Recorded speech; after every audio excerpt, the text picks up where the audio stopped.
Usually when you stand on the corner of a really busy intersection in just about any major city, and you look up at this massive, I don't know, 80-story skyscraper under construction, Yeah. there's this, like, profound expectation of physical certainty, right?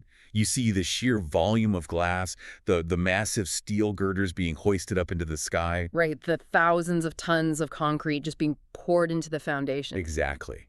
And it all just feels so unbelievably solid. I mean, it feels like pure, unadulterated engineering. It's incredibly tangible. I mean, it really appeals to our basic human senses, you know? You can literally reach out and touch the raw materials. You can hear the deafening sound of the rivets. Yeah, it's loud. Right, Yeah. and you can watch a tower crane perform this, like, mechanical ballet, lifting thousands of pounds of steel hundreds of feet into the air. And it is deeply comforting, isn't it? As a society, we really like to think that the built environment around us, the high-rises we live in, the office parks where we work. The bridges we drive across every single day. Yeah. We think they're held together by the sheer physical mass of their materials and, the uncompromising laws of gravity. We trust the physical world because we can see it.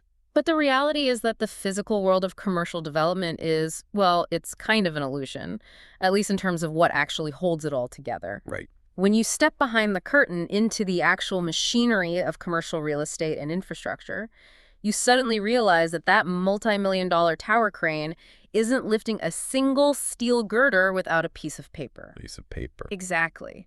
We are looking at a landscape where every single skyscraper, every major infrastructure project, and, like, every successful complex business deal actually rests on a completely invisible foundation.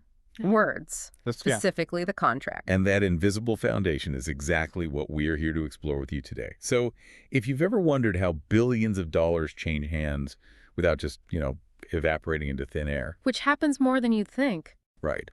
Or how a developer legally forces an army of thousands of people to perfectly execute this 10-year architectural vision, well, you are in the right place. Today we are bringing you a deep dive we're calling Masterclass 2. The anatomy of a construction contract. That's the one. Our mission today is to completely deconstruct how raw, chaotic commercial intent is painstakingly transformed into an enforceable construction agreement, literally clause by clause. It's a huge undertaking. It is. And to do this, we've been digging through a stack of fascinating legal architecture, specifically an expert masterclass syllabus on practical contract drafting for construction. Right. And Tina L. Stark's absolutely seminal textbook, Drafting Contracts, How and Why Lawyers Do What They Do. And what's fascinating here is that we aren't just talking about generic boilerplate legalese. I mean, we're talking about the creation of private law. Oh, private law. I like that. Yeah, because when two massive corporate entities sign a commercial construction contract, they're literally writing the laws of their own private temporary universe. Right. They are deciding with surgical precision who holds what specific risk, exactly how the money will flow down to the very penny. And perhaps most importantly, what happens when human error or, like, massive macroeconomic forces cause everything to inevitably go wrong? Exactly, because it always goes wrong at some point. Always. Okay, let's unpack this. Because before we can build the full anatomy of this contract, the overarching skeleton, the muscles that drive the action, the skin that protects it all, we need to talk about the atoms. The building blocks. Right. The literal microscopic building blocks that make up any contract in the world, let alone a wildly complex 100-page construction deal. Yeah, because if you want to understand the anatomy of a living organism, you have to understand its cellular structure first. Makes sense. And Tina Stark's framework is brilliant here because it really demystifies all that intimidating legal jargon. She breaks down every single contract, no matter how insanely complex it is, into 7 basic concepts. Just 7. Just 7. 7 building blocks. And once you know how to spot these 7 atoms, you can read any commercial agreement in the world, from your basic apartment lease to a multi-billion-dollar infrastructure deal. And understand exactly what the drafter is trying to achieve. Exactly. Okay, so let's isolate these atoms. Because if I'm a developer, right, and I want to hire a massive construction firm, the very first thing I need from them is some assurance of reality. Like, I need to know they actually are who they say they are. Right, and that brings us to the first atom, which is representation. The representation. Yeah, a representation is simply a statement of past or present fact made at a specific frozen moment in time. Okay.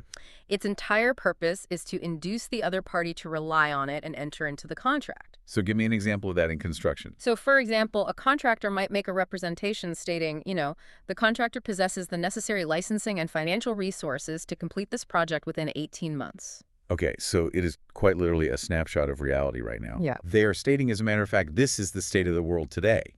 But obviously people lie. They do. Or, at the very least, they are wildly, overly optimistic about their own capabilities. So if that representation turns out to be false, say, they actually don't have the financial resources, and they go bankrupt 2 months into the dig, what is my legal mechanism for recovering the $50 million I just gave them to start the project? Right, and that requires the second atom, which almost always travels right alongside the first one, warranties. Representations and warranties. You always hear those together. Exactly. A warranty is an absolute promise that if the statement made in the representation turns out to be false, the maker of the statement will indemnify, meaning financially compensate the other party for any resulting damages. So it's basically a financial safety net. Exactly. You represent that the steel you're using is top grade, and you warrant that if it isn't, you will pay for the cost of ripping it out and replacing it. Got it. And if we connect this to the bigger picture, the historical evolution of warranties is actually wild. Yes. Because here's where it gets really interesting. I was reading this section in the Stark textbook, and I literally had to read it twice. Warranties didn't even start in contract law, did they? No, they didn't. They started as something completely different in English common law. Yeah, they did. Historically, centuries ago in English common law, the legal system was incredibly rigid. Right. There was no specific contract-related writ that allowed you to sue someone simply because they made a promise in a business deal and didn't follow through. That's crazy to think about now. Right. The common law courts just didn't view a broken business promise as a legally actionable offense in the way we do today. So these inventive lawyers who were desperate to protect their clients' money had to somehow shoehorn broken promises into a totally different legal category. So what did they do? They created warranties as a tort, specifically the tort of deceit. Wait, so if we were doing business in, 17th century London, and you broke a promise to me about the quality of the timber you were selling me, I couldn't just sue you for a standard breach of contract. No. I had to essentially accuse you of committing fraud against me. Precisely. It was an action of deceit. And because it was rooted in the concept of deceit, the legal burden was incredibly high. How so? Well, to win your case, you, as the plaintiff, had to prove to the court that you actually genuinely believed the false statement. Oh, wow. You had to prove reliance. You had to prove you were truly tricked. Now, over the centuries, the legal mechanism slowly evolved into an action of assumpsit, which brought it into the realm of modern contract law. Okay. But that ghost of the tort of deceit, it haunted warranties for a very long time. For decades, modern lawyers and legal scholars fought bitterly over whether a buyer had to prove they actually believed a warranty was true in order to sue over it. Which feels like a massive loophole. Let's bring this into a modern context. Say, I'm a cynical, battle-hardened real estate developer. Okay. I hire a contractor, and in the contract, they represent and warrant that they have never had a safety violation. Right. Now, I have done my homework. I secretly know for a fact that they had a minor violation 3 years ago. But I want to hire them anyway because they're cheap. A classic developer move. Right. So if the building later has a safety issue, can they look at a judge and say, hey, the developer knew we were lying about our safety record, so he didn't actually rely on our warranty, therefore he can't sue us? So this raises a really important question about the modern function of a contract. And it was finally settled, well, at least outside the specific realm of the sale of goods, by this highly influential 1990 case called CBS Inc. versus Ziff Davis Publishing Company. Okay, what happened there? The court unequivocally slammed the door on that historical ghost. They started that a warranty is purely contractual. It acts as an indemnity policy. So reliance doesn't matter. Exactly. Reliance is no longer the required element. The critical question for a judge is no longer whether you, the buyer, believe the statement was factually true. Right. The only thing that matters is whether you believed you were purchasing the promise that it was true. Ah, So you aren't buying the truth. You are buying the insurance policy against the lie. Exactly. I know they have a safety violation, Right. but by forcing them to sign that warranty, I am buying the legal right to make them pay for it if it blows up in my face. Yes. That is brilliant legal architecture. Yeah. Okay, so we have representations to state the facts and warranties to ensure the facts, but none of that actually builds the skyscraper, right? Like, how do we legally compel someone to actually swing a hammer? That brings us to the third atom, which is covenants. Covenants. A covenant is a strict promise to do or not do something specific in the future. So the contractor shall pour the concrete foundation by October 1st. Or the developer shall not access the site without a hard hat. So it creates an affirmative duty to perform. Exactly. And perfectly paired with that is the fourth atom, which is rights. Right. The yin to the covenant's yang. Exactly. A right is simply the flip side of a covenant. If the contractor has a covenant obligating them to submit a detailed construction schedule by Tuesday, then you as the developer have a reciprocal right to receive that schedule. yes. Or it could be a standalone right, like the employer's right to financially audit the contractor's raw material receipts at any time during the build. Okay, so if covenants bind people to actions and rights entitle us to receive those actions, what happens when an action is dependent on an outside factor? Because in a massive project, you can't just have people pouring concrete willy-nilly. No, definitely not. It has to be staged. So what is the legal mechanism that says you must do X, but only after Y happens? So that is the fifth atom, and it's arguably where the most complex litigation happens. Conditions. Conditions, yeah. A condition is a specific state of facts that must exist before a party is obligated to perform their covenant. Give me an example. The classic construction example is payment subject to an architect's certification. So the contract says, the developer shall pay the contractor $1 million, conditioned upon the lead architect issuing a certificate of completion for phase 1. Okay, so if the architect walks the site, finds a huge crack in a load-bearing wall, and refuses to issue the certificate, the condition has failed. Exactly. Yeah. And because the condition failed, the developer's covenant to pay that $1 million never legally activates. The obligation remains dormant. I can definitely see why that causes so much litigation. I mean, you have contractors screaming that the work is done. And architects refusing to sign a piece of paper. Right. And millions of dollars are just trapped in limbo because a legal condition hasn't been satisfied. It's intense. Yeah. So what's the sixth atom? Discretionary authority. This gives a party a choice or permission to act, but crucially, not an obligation. Okay. You'll usually spot it with the word may, like the lead engineer may approve alternative building materials if supply chain issues arise. So they don't have to approve them. Right. But they have the contractual permission to do so if they feel it's appropriate. Got it. Which leaves us with the seventh and final building block. We have representations, warranties, covenants, rights, conditions, and discretionary authority. What is the last piece of the puzzle? Declarations. Declarations. These are simply facts as to which both parties agree. They don't require action. They just establish the fundamental policies of the contract, or, most importantly, they serve as the definitions for the terms used throughout the document. Okay, so we have our raw materials, Yeah. the 7 atoms. We understand the basic cellular structure of how legal intent works.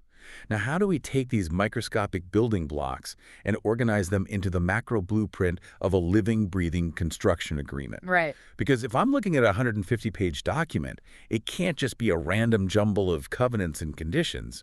There has to be an architecture to it. There absolutely is. In the commercial world, especially in large-scale international construction, you typically see a highly standardized organizational flow. Okay.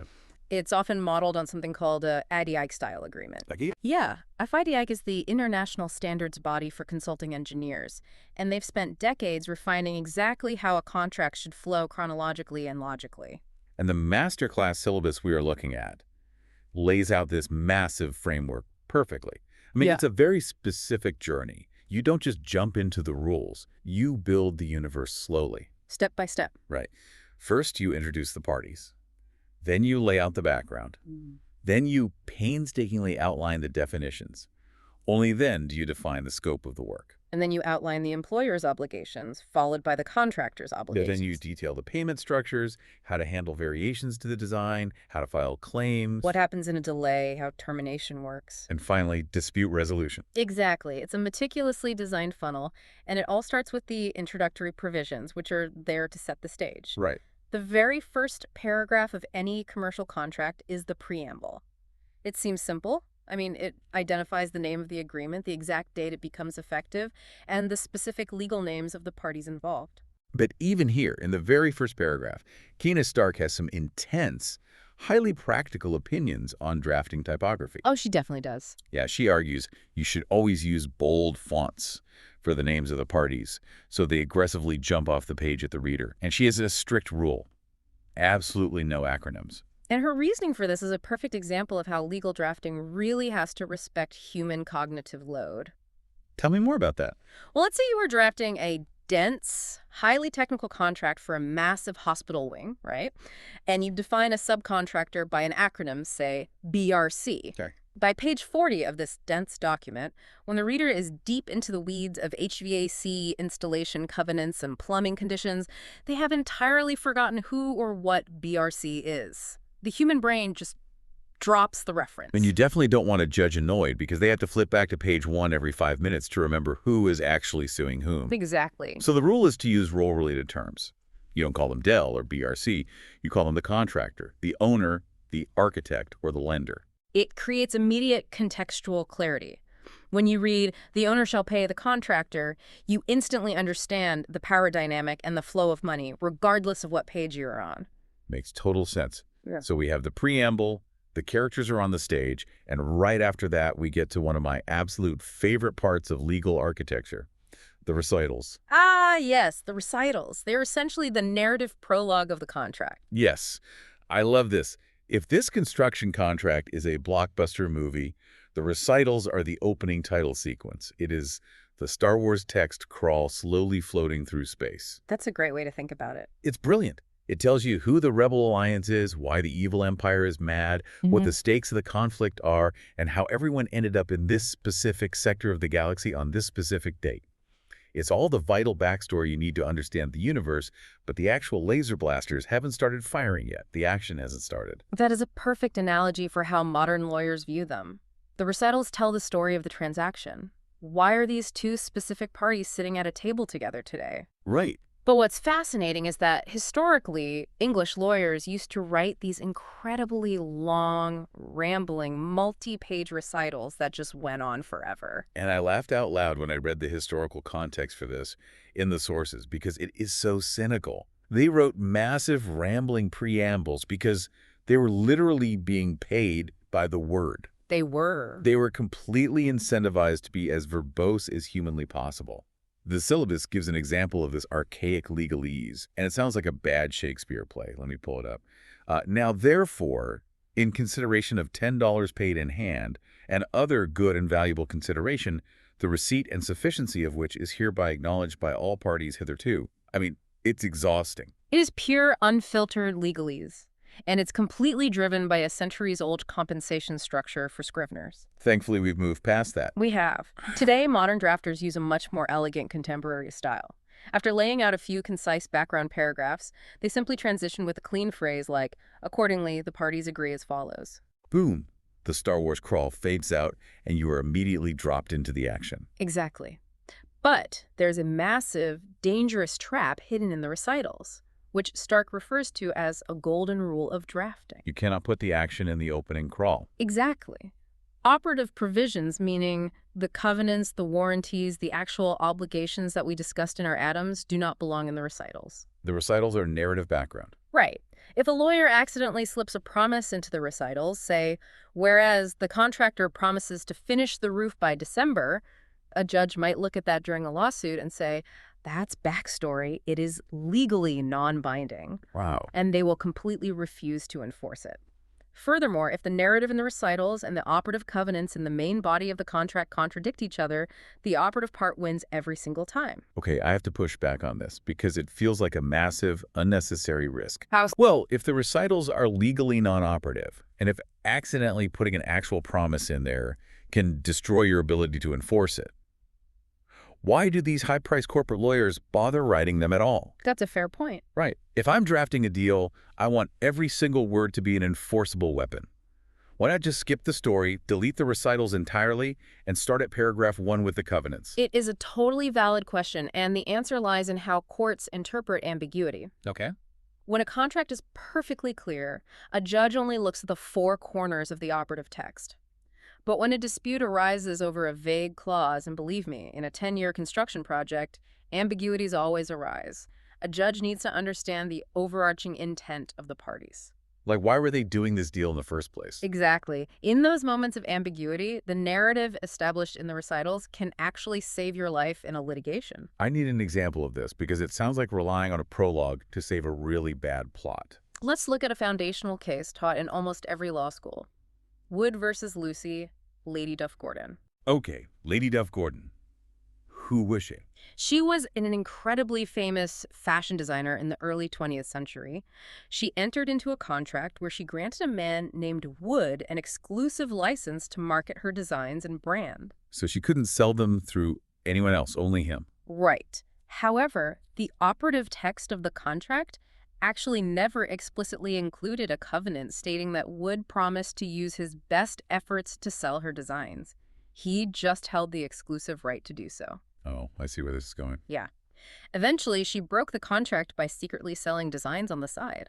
And when he sued her, she claimed it wasn't a valid contract because he hadn't technically promised to do anything. I mean, logically, she has a point. Mm-hmm. If he doesn't have an affirmative covenant to actually sell the dresses, she is just locked into an exclusive deal with a guy who could theoretically sit on his couch for 10 years and do nothing. The contract lacks mutuality. Exactly. But the court didn't throw the contract out. Instead, they looked at the recitals. The backstory. Yes. The recitals explain the entire purpose of the relationship, the background of their venture, and the clear commercial intent that both parties intended to make money together through his marketing network. Ah. So by reading the story of the contract established in the recitals, the court inferred that there was an implied promise that Wood would use his best efforts to sell the designs. The narrative in the recitals illuminated the commercial intent and literally saved the contract from being voided. That is incredible. The story saved the deal. The context was just as important as the covenants. It really was. Okay, so the Star Wars crawl fades out, the context is set, and we enter section 2 of our contract architecture, the power of definitions. Because before anyone swings a hammer, we have to define the exact rules of the universe these two parties are operating in. And tying this back to our 7 atoms, definitions are legally categorized as declarations. You cannot breach a definition. Right, because it's just a fact. Exactly. If I define the term purchase price as $200,000, that statement standing alone has absolutely no substantive consequence. It only gains power when we move into the action section and encounter a covenant that says, the buyer shall pay the purchase price. But the Masterclass syllabus is incredibly intense about this section. Yeah. They argue that in construction drafting, definitions are arguably the most important part of the document because their primary function is to create commercial certainty. Absolutely. Think about the sheer scale of ambiguity in language and how a vague definition can single-handedly destroy a multi-million-dollar construction project. Like what? Well, a classic example of a terrible definition would be defining the completion date simply as the date when the work is done. Oh, man. Done according to who? The guy holding the hammer? The Well, developer? yeah. The city inspector? Exactly. If I'm the contractor, I think the work is done the second the roof is on and I want my final check. If I'm the developer, the work isn't done until the carpets are vacuumed and the landscaping is absolutely perfect. That definition is a guaranteed lawsuit. It is. It invites ruinous litigation. A masterclass level definition of that same term is highly specific and creates objective certainty. So what would it look like? It would read something like, completion date means the date certified by the lead engineer under Clause X, confirming completion of all works in accordance with the architectural plans, excepting only minor outstanding snag list items. Wow, okay. That gives you absolute commercial certainty. You know exactly whose opinion legally matters, Yeah. the engineers. You know exactly what standard they're applying, the architectural plans. Yep. And you know that minor defects don't hold up the date. Precisely. And the sources outline some really strategic, almost aggressive uses for definitions, too. You can use a definition to actively expand or limit the standard dictionary meaning of a word. Like limiting how a word is applied in reality. Right. If a contract says the contractor is permitted to draw water from the lake for concrete mixing, does that mean literally any standing body of water on the 500-acre property? Or does it mean the specific man-made reservoir in front of the factory? Oh, I see. If you don't limit the dictionary definition of lake, the contractor might drain your decorative koi pond, and claim it was legally permitted. Exactly. Or consider the need to resolve ambiguity across international borders. Okay, yeah. If you have a Canadian property developer hiring a U.S.-based construction firm, and the contract simply says the penalty for delay is $10,000 a day, you are walking into a massive currency dispute the moment things go wrong. You have to define exactly which dollar you mean. That makes total sense. You also use definitions to create strict lists of permitted items.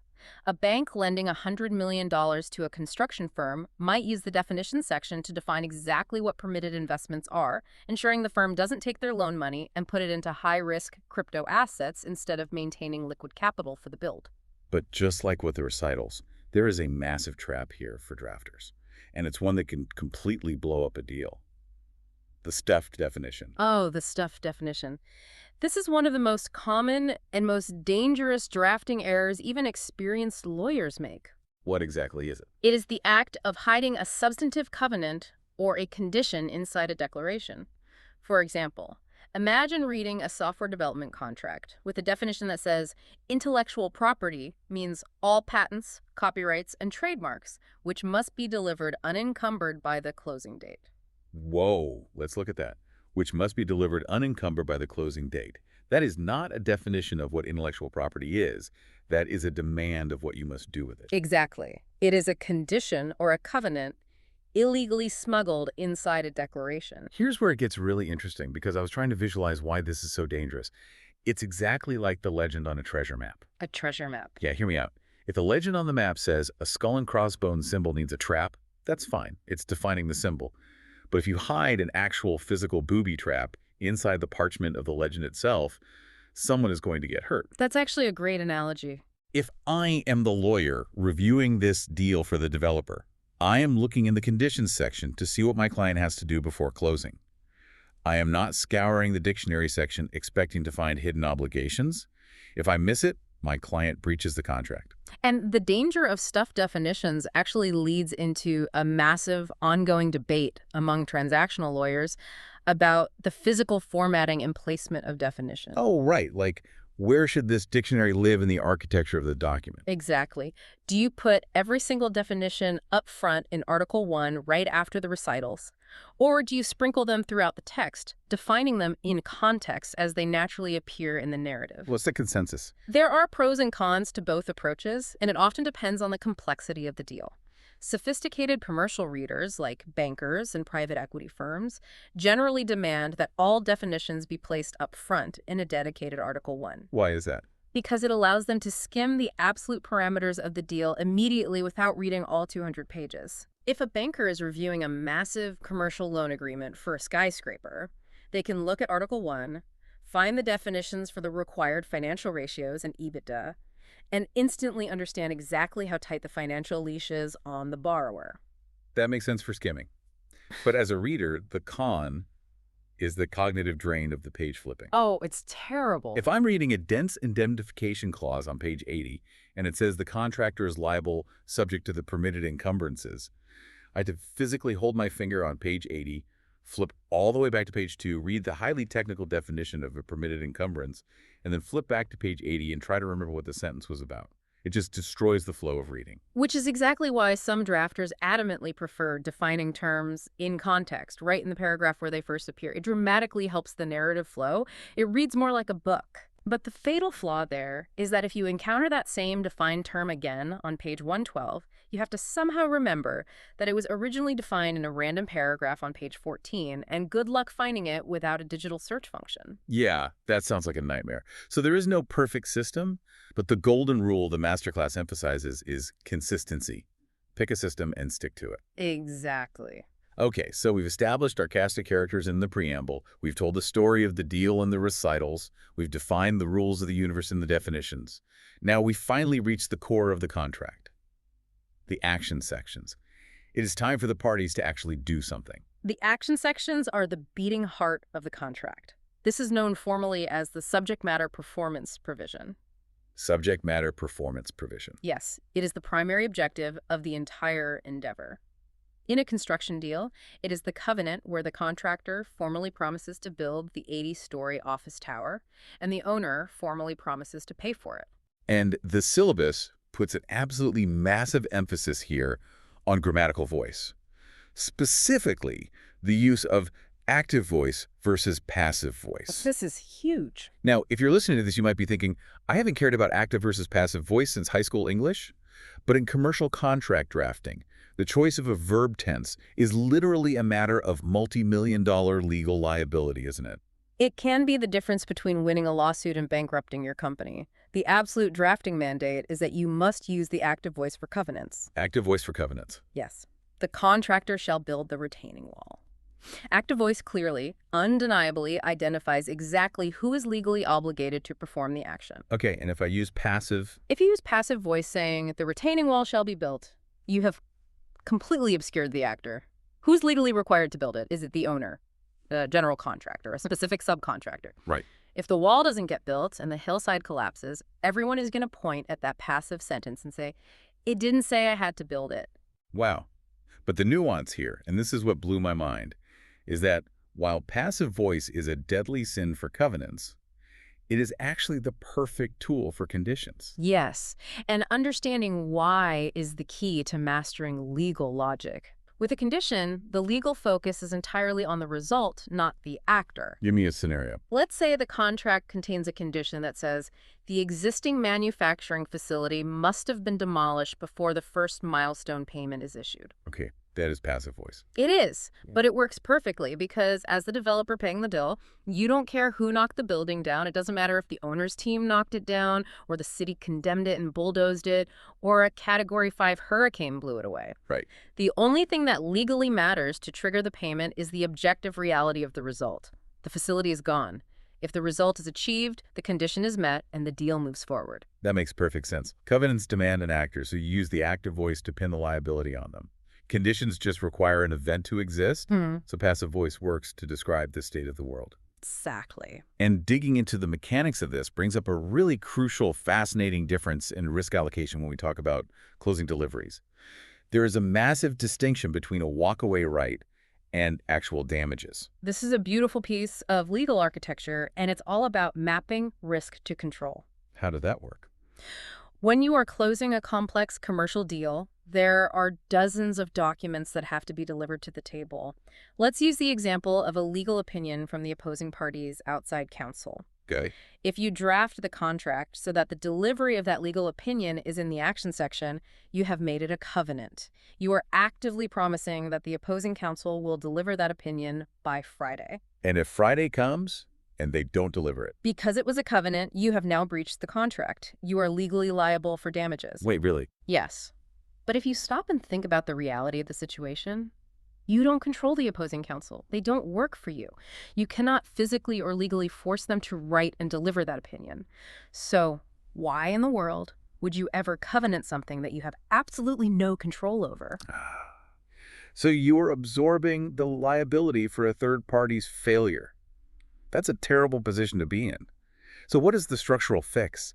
How do you demand the document without taking on the risk of breach? You move the requirement out of the covenants and you place it into the conditions article. You draft it to say the buyer's obligation to close the deal is conditioned upon receiving the legal opinion. Okay, so it's a condition now. Right. Now, if Friday comes and the opposing counsel refuses to deliver the opinion, you haven't breached anything. Instead, the condition simply fails, and the only legal consequence of a failed condition is that it grants you a walkaway right. A walkaway right.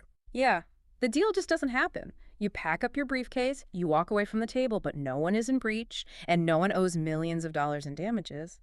The golden rule of risk allocation is you only ever covenant things you have total unilateral control over. Let me try an analogy here, because this is so fundamental to how deals work. It's exactly like planning an elaborate outdoor wedding. Oh, I like this. Go on. When you are signing the contracts, you can promise, you can covenant to pay the caterer $1,000. You can do that safely because you control your own bank account. You have the power to write the check. Right. But you should absolutely, unequivocally never promise the caterer that it won't rain on the wedding day. You have zero control over the weather. You can only make sunny weather a condition for having the reception on the lawn. Exactly. If the weather is perfect, the condition is met, we eat on the lawn. If a thunderstorm rolls in, the condition fails, we move the reception inside to the backup tent. But crucially, if it rains, Nobody's getting sued for breach of contract because you didn't covenant the weather. That is exactly right. You map the legal risk directly to the amount of agency and control the party actually possesses. It is an elegant system for managing the unpredictability of the real world. Okay, so the action sections and conditions dictate who does what and under what circumstances. But let's be real for a second. Okay. If you strip away the lofty architectural goals, the main action that anyone actually cares about in a commercial transaction is the money. Absolutely. Which brings us to the most fiercely negotiated part of any deal, the payment clause. And here, the Masterclass syllabus gives drafters a universally applicable mandate. Follow the cash. Follow the cash. Yeah. A flawlessly drafted payment clause is an exercise in rigorous interrogation. It must explicitly answer 7 questions without a shadow of a doubt. Who is paying? What are they paying for? When is the payment due? Where is the payment being sent? Why is the payment justified? How is the payment being transferred? And exactly how much is it? In the realm of massive construction, answering those 7 questions is a monumental task. Payment is never just handing over a briefcase full of money at the end of the project. The architecture of a construction payment is an incredibly complex, phased system of cash flow management. It has to be phased because the capital requirements are enormous. The payment architecture usually begins with advance payments. Right. The contractor needs millions of dollars in cash up front before they ever touch the dirt just to mobilize their resources. They need to rent the massive tower cranes, hire the specialized labor crews, place the initial orders for thousands of tons of structural steel. And once the project begins, you transition into interim or milestone payments? Correct. So that's the process of being paid dynamically as specific, measurable phases of the project are completed and certified. The foundation is successfully poured and inspected. The contractor gets a check. The steel framing reaches the 20th floor. They get another check. Right, because construction companies operate on incredibly tight cash flow margins.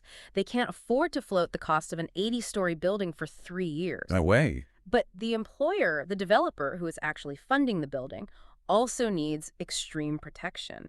They are terrified that if they pay out too much money too early, the contractor will lose their financial incentive to finish the difficult, tedious final stages of the build. Oh, that makes sense. Which is exactly why the architecture includes a mechanism called retention.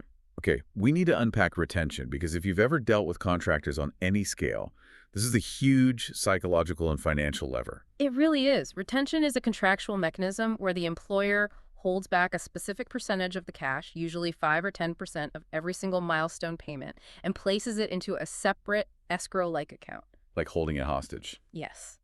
They hold this mounting pile of cash hostage to ensure the contractor actually finishes the job perfectly, specifically focusing on what's known as the defect snag list at the very end of the project. Right, the snag list.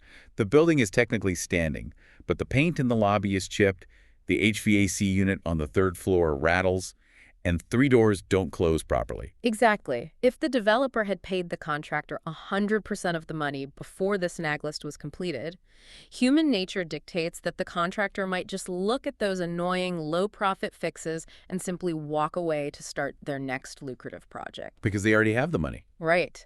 Retention is the financial gravity that keeps them on the hook until the very last door hinges are oiled. It is brilliant leverage.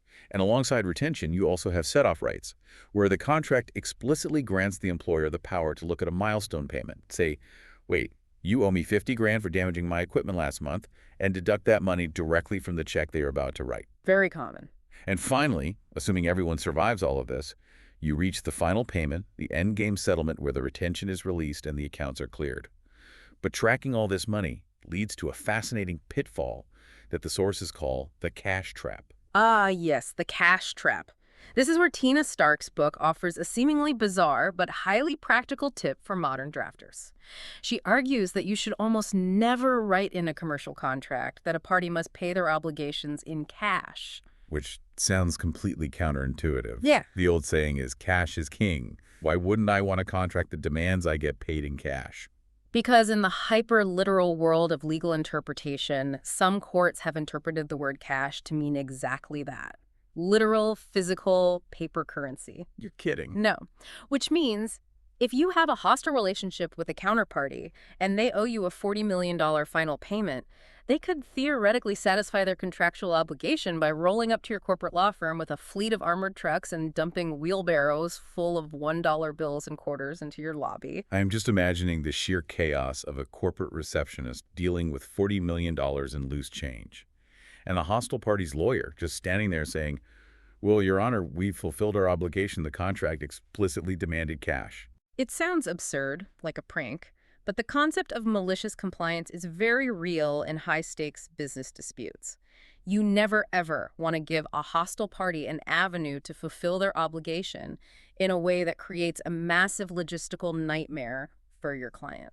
So what's the fix? The golden rule is to always draft the payment requirement using precise financial terminology like immediately available funds, or specifically mandate a wire transfer to the designated bank account outlined in the declarations. This hyperfixation on precision really highlights why unclear clauses cause so many brutal disputes. The Masterclass emphasizes that failing to align mundane details, like the definition of fiscal years, or how to handle stub periods, or even the required invoicing formats, leads straight to litigation. Because words have multiple valid interpretations. If the payment clause says payment shall be rendered at the end of the quarter, what does that actually mean? Right. Does it mean the calendar quarter, meaning March 31st? Yep.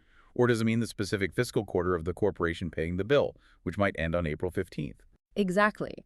When millions of dollars of interest are accumulating daily, a 15-day ambiguity is a breeding ground for lawsuits. So what does this all mean when the payment isn't a fixed number? What happens when the payment relies on a complex, shifting formula? Oh, that gets tricky. Right. For example, in construction, you often have contracts where the final payment is a percentage of a shifting budget that changes constantly based on raw material costs, labor indexes, and inflation. I look at those mathematical formulas in legal documents and my eyes just glaze over. That is where a master drafter has to possess the mind of a mathematician as much as a lawyer. If your payment clause relies on a formula, you cannot just write it out in casual prose. You have to use incredibly clear, sequential mathematical language and strictly dictate the order of operations. Like PEMDAS from grade school. Literally. You literally have to draft the parentheses into the text. You spell it out step by step.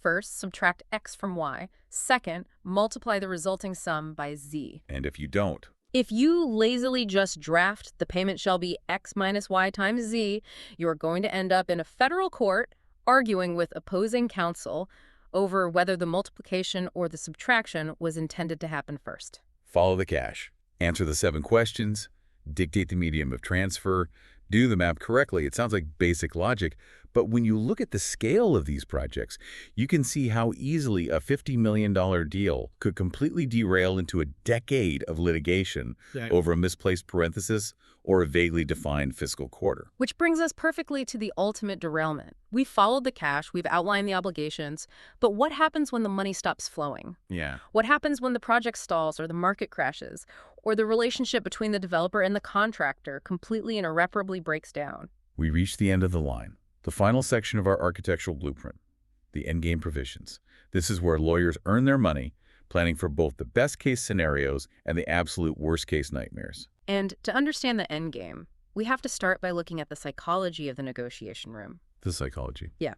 Notice where these endgame provisions are placed in the physical architecture of the contract we discussed earlier. They are almost always buried at the very back of the document, usually right before the signature lines. Why is that? If the penalties for failure are the most important part of risk management, why hide them at the back? It is entirely driven by human psychology and the delicate dynamics of deal-making. Tell me more. When clients are sitting across the negotiating table from each other, they are optimistic, they're excited, they want to focus on a successful, lucrative partnership. They are envisioning cutting the ribbon on a beautiful new skyscraper. Right, everyone's happy. Exactly. If the lawyer starts the contract by aggressively outlining defaults, bankruptcies, and the catastrophic financial penalties for termination, it completely kills the collaborative mood. It makes the parties defensive. So, the bad news is deferred to the end of the document. It mirrors the chronological end of a relationship, allowing the parties to build agreement on the positive aspects first. It's exactly like a prenuptial agreement for a business deal. That's a perfect comparison. Right. It is incredibly awkward to talk about a messy, acrimonious breakup while you're standing at the altar in your tuxedo. But if you don't take the time to map out who gets the house, who gets the down payment, and who owns the architectural blueprints if things go south, you are guaranteeing a deeply messy, insanely expensive divorce in front of a judge who knows nothing about your relationship. That is a brilliant way to frame it. That's exactly why transactional lawyers have to be the objective, cynical adults in the room. The clients don't want to talk about the project failing, but the lawyer has an ethical and professional obligation to meticulously map out the failure state. So how do they do it? The Masterclass syllabus provides drafters with a strict, non-negotiable 6-point checklist for drafting these endgame provisions. Okay, let's explore this checklist, because this is the true safety net of the entire enterprise. Point 1 is defining the termination events. What specific measurable actions or inactions actually trigger the legal right to kill the contract? Like bankruptcy or walking off the job. Exactly. Point 2 is the contractual consequences. Yeah. If a trigger happens, what is the exact penalty? Is it a massive monetary fine, or is it non-monetary, like the forced handover of intellectual property? Okay. Point 3 is establishing the exact date the contract terminates, which is crucial for stopping the clock on accumulating liabilities. Point 4 addresses the survival of common law rights. What does that mean? This clarifies that just because the private contract has been terminated, it doesn't extinguish a party's right to sue for fraud or negligence under general common law. Ah, I see. And point 5 is the survival of specific contract provisions. This is fascinating to me. It's a great concept. This means that even after the contract is declared dead and terminated, certain clauses act like zombies and stay alive to bind the parties, Yes. like a non-compete clause or a strict confidentiality agreement. Even if the skyscraper project is a total failure and gets canceled on day one, you still can't take the proprietary designs I showed you and go sell them to my biggest competitor. The confidentiality clause survives the death of the main contract. Exactly. The drafter must explicitly list which clauses are granted that zombie status. And finally, point 6 is dispute resolution. When the relationship is dead, how are we going to fight over the carcass? Are we going to public court for a messy litigation, or are we mandating private, binding arbitration to keep the dispute out of the press? Exactly. And the sources break down the actual end of a contract into 3 distinct categories of termination. You have friendly, neutral, and unfriendly. Okay, friendly seems fairly obvious and pleasant. The skyscraper's built on time, the ribbon is cut, the champagne is poured, everyone shakes hands, the final retention payments are wired, and the contract quietly and successfully expires. Right, that is the goal. But the neutral terminations are where drafting gets incredibly nuanced and fascinating. Neutral. This is a scenario where the contract absolutely must end, but crucially, absolutely no one is at fault. How does that actually happen in real-world construction? How does a $50 million project die without someone being to blame? It happens more often than you'd think due to external forces. Like what? Imagine a massive multi-year commercial development. 6 months into the dig, the city abruptly revokes the zoning permit because an environmental survey found an endangered species of owl nesting on the lot. Oh, wow. Or consider a black swan economic event where the global economy crashes, interest rates skyrocket overnight, and the bank funding the project entirely dries up. The contractor didn't build anything wrong, the owner didn't act maliciously, but the project simply cannot move forward. A perfectly drafted neutral termination clause maps out exactly how to fairly unwind the deal, fairly compensate the contractor for the work completed to date, cleanly divide the remaining assets, and let everyone walk away without assigning blame or seeking punitive damages. But then, of course, we have the unfriendly termination. The defaults. Right. The scenarios where someone affirmatively breached the contract. The contractor used cheap, substandard steel to save a buck. Or the developer simply ran out of money and stopped writing checks. What are the actual legal remedies in the construction world when things get truly ugly? So the overarching philosophy of commercial remedies is mitigation. You want to save the deal if possible. So the first line of defense is usually a mechanism called grace periods and cures. Okay, so you don't just blow it up immediately. Exactly. You don't just immediately smash the nuclear button and terminate a multi-million-dollar, multi-year project simply because a milestone payment is 2 days late or a subcontractor installed the wrong color tile in a bathroom. Right. You issue the breaching party a formal written notice and you grant them a specific contractually defined window of time, say 10 or 15 days, to cure the mistake, fix the tile, or wire the late check. And if they don't? Yeah. What if they're hopelessly incompetent or bankrupt. Then you escalate to the heavier weapons. In construction, there is a fascinating, highly aggressive remedy known as self-help. Self-help, like a self-help book. Not quite. If the contractor persistently fails to perform their covenants, say, they just can't figure out how to properly pour the concrete foundation after multiple tries, the owner is granted the contractual right to forcefully step in. Step in and do what? Physically take over that portion of the site, hire an entirely different crew to do the original contractor's job for them, and then deduct the cost of that emergency crew directly from the final contract sum they owed the original contractor. Oh, I absolutely love the concept of self-help. It is the ultimate expression of, move over, give me the hammer, I'll do it myself, and I'm charging you for my time. That's exactly what it is. That is intense, but I can see why it is necessary to prevent a single incompetent subcontractor from holding an entire skyscraper hostage. It is an incredibly powerful tool because it keeps the momentum of the project moving forward instead of freezing the entire site in a multi-year litigation over a bad concrete pour. Makes sense. But beyond self-help, you also have liquidated damages. These are predetermined, rigidly defined financial penalties written directly into the contract during the optimistic phase. Why not just figure it out later? Because proving exact, down to the penny financial loss from a delay can be an evidentiary nightmare in court. So the parties just rationally agree up front. If you are late delivering this building, you owe us exactly $10,000 per day, every day, until it is done. And speaking of liquidated damages, Tina Stark's book has this highly specific, almost hilarious example of how these clauses are used, not just for financial recoupment, but for behavioral control. It was regarding an apartment renovation. Yes. It perfectly illustrates the creative power of private law. Imagine a wealthy owner who wants to do a massive, noisy gut renovation of a high-end city apartment. Okay. To even get permission to bring in the sledgehammers, they have to sign a strict agreement with the building's cooperative management. Building managers despise heavy construction because it infuriates the other wealthy tenants. Naturally. So, the management demands a severe liquidated damages clause. The contractor must pay $1,000 per day directly to the building for every single day the construction goes past the agreed-upon deadline. Wow. And the kicker is, after a certain date, that penalty aggressively doubles to $2,000 a day. To protect the urban karma of the other residents. I absolutely love that phrasing from the text. Nothing focuses a contractor's mind and guarantees that a project will finish on time quite like the threat of bleeding $2,000 a day in pure penalties simply because the neighbors are tired of hearing drywall saws. It uses the contract as a behavioral cattle prod. It's incredibly effective. It really is. And the final major remedy we see in the Endgame provisions is the use of indemnities. Which is? This is the ultimate, absolute shifting of risk. If Party A does something negligent that causes Party B to get sued by an angry third party, Party A has covenanted to pay all of the legal bills, all of the settlement costs, and all of the damages for Party B.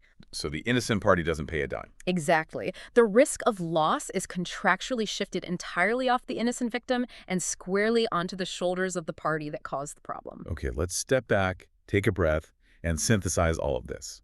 Because what we've really been talking about today for this entire deep dive is the concept of invisible architecture. Yeah. We started by looking at a skyscraper and see nothing but steel, glass, and concrete. We thought that was the foundation. But what we've discovered is that the actual foundational bedrock of commerce is made of representations, warranties, covenants, and conditions. That is the ultimate takeaway. A commercial construction contract isn't just a piece of paper, and it certainly isn't just a boring administrative formality. It's way more than that. It is a living, breathing, intricately designed set of private laws. It governs the transfer of massive, staggering amounts of risk and massive amounts of money. It really creates a temporary, bespoke universe. A universe where definitions literally dictate reality, where the active voice assigns inescapable legal duty, and where meticulously crafted endgame provisions act as the ultimate safety net for inevitable human failure. Absolutely. Which leaves me with a final, slightly philosophical question for you and for everyone listening to ponder as we wrap this up. Okay, let's hear it. If a master deal lawyer does their job perfectly, if they draft a contract where the preamble is clear, the recitals establish the perfect narrative context, the definitions are absolutely bulletproof, the complex payment formulas are mathematically flawless, and the endgame is perfectly mapped out to anticipate every single possible human betrayal, behavioral flaw, and macroeconomic risk. Yeah. Does that perfect document replace the need for trust between the two business parties? Ooh, that's a good question. Or, paradoxically, and this might be the real secret of commerce, does having that perfectly drafted ironclad safety net below you create the exact psychological safety required for true, meaningful business trust to exist in the first place? Right. You can only look someone in the eye, shake their hand, and genuinely trust them to build a billion-dollar skyscraper with you if you both know exactly, down to the syllable, what happens to them if they fail. Boom. The hidden machinery of trust. Thank you for joining us on this deep dive into the anatomy of a contract. Next time you're standing on a busy corner looking up at a crane hoisting a steel beam into the sky, just remember, it's not the steel holding it up. It's the words. We'll see you next time.